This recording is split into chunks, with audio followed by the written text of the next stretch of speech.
నమస్తేనా. నమస్తేనా. ఎక్కడ మీ మాది కేశవాపూర్ మోడితల్పల్లి మండల్ మేడ్చల్ మల్కాజ్గిరి డిస్టిక్ అన్న. నా పేరు వెంకటేష్. ఓకే, ఏం చేస్తుంటారు? మేము అగ్రికల్చర్ బట్టల షాప్ ఉందన్న. ఎట్లా అగ్రికల్చర్ ఈ గతంలో కేసీఆర్ ఉండే, ఇప్పుడు రేవంత్ రెడ్డి వచ్చిండు. ఈ రైతులకు ఎవరు బెటర్ అనిపిస్తుంది, గతం ఉందా ఇప్పుడా? అయితే రైతులు అంటే అప్పుడు కేసీఆర్ 10 సంవత్సరాలు చేసిండు. డ్యామ్లలో ఫస్ట్ వర్షం వచ్చింది కాబట్టి కాలువలకు నీళ్ళిప్పిండు, నల్లాలు పెట్టిండు, ఇంటింటి కొన్ని మంచి చేసిండు, కొన్ని చెడ్డ చేసిండు. మనిషి అన్నప్పుడు కొన్ని అవుతాయి, కొన్ని కావు.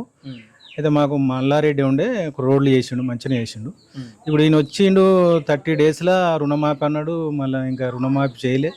కొంత 2 ఎకరాలు 3 ఎకరాలు పడ్డాయి, ఇంకా రుణమాఫీ చేయలేదు. అది కొన్ని మంచి పనులు చేస్తే మంచిగా ఉంటుంది. ఈ బస్సు అనేది కొంచెం వేస్ట్ అన్న. బస్సులు ఫ్రీ బస్సులు పెట్టుడు వేస్ట్. కాలేజ్ పిల్లలకైతే చాలా కష్టమవుతుంది.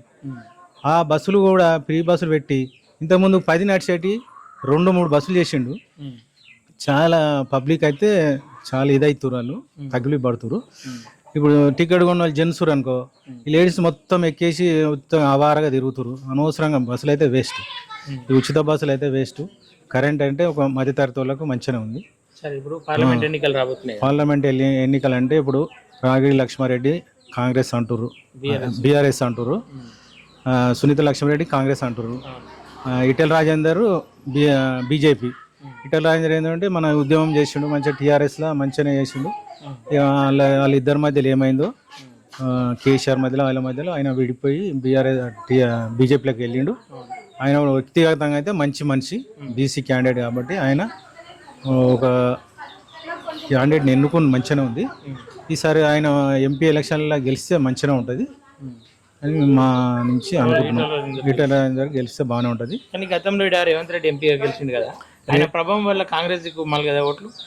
రేవంత్ రెడ్డి గెలిచిండు కరెక్ట్గానే. ఆ హయాంలో వాళ్ళ గవర్నమెంట్ లేదు, ఆయన కూడా ఏమి పనులు చేయలే కాబట్టి మనకు ఎక్కువ తెలియదు కదా. ఆయన అలాగే కొడంగల్ కాబట్టి ఇక్కడ వచ్చి ఏదో ఎంపీ ఎలక్షన్లలో ఏదో అనుకోకుండా గెలిచిండు. ఇప్పుడు కూడా ఏదో పాదయాత్ర చేసి ఏదో మొత్తం మీద సీఎం అయిండు. సీఎం అయ్యి కూడా ఆయన ఏంటంటే మంచి పనులు చేయాలి.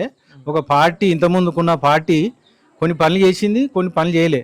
ఆ వాళ్ళ ముఖం మీద కొట్టినట్టు ఈయన పనులు చేసి మంచిగా క్యాండిడేట్ అనిపించుకోవాలి, కానీ ఈ బూతులు తిట్టుకున్నాడు మంచిది కాదు. అట్లా అని చెప్తున్నాను నేను. ఫైనల్ ఇక్కడ పార్లమెంట్ ఎవరు గెలిచి మంచిగా? ఇది మా దృష్టిలో అయితే ఈటెల రాజేందర్కు ఉన్నది position. Etela Rajender. Okay, thank you.